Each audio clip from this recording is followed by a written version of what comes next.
Hey guys, I'm Tim with Original Strength, and this week I wanted to show you a ridiculous movement. And when I say ridiculous, I mean, you're gonna think it's ridiculous, but this is something that I've started doing that I absolutely enjoy, and it feels great.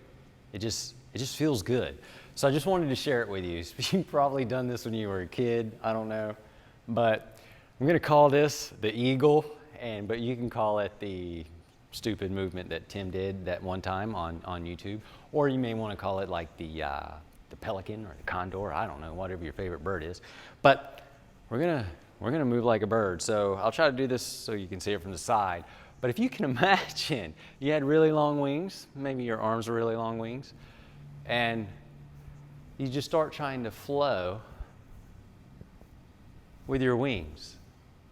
And if you get into it, the thoracic movement that you end up getting and the work around that happens around your shoulder blades it just feels fantastic.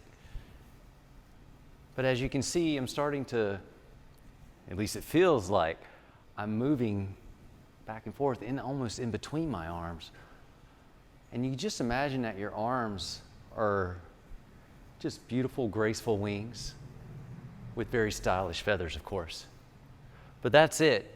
And if you really get into it, you'll notice that your hips start to move and that you can just fly away in your imagination. But through here, through your upper back, it just feels very like a tonic. It's invigorating.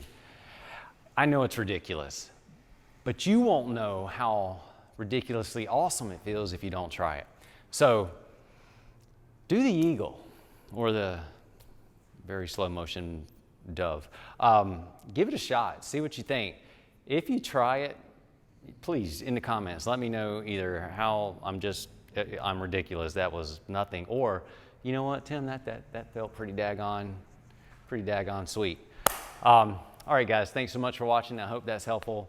I'm Tim with Original Strength, and we'll see you next time. To learn more, consider attending an Original Strength certification. Visit originalstrength.net for more information.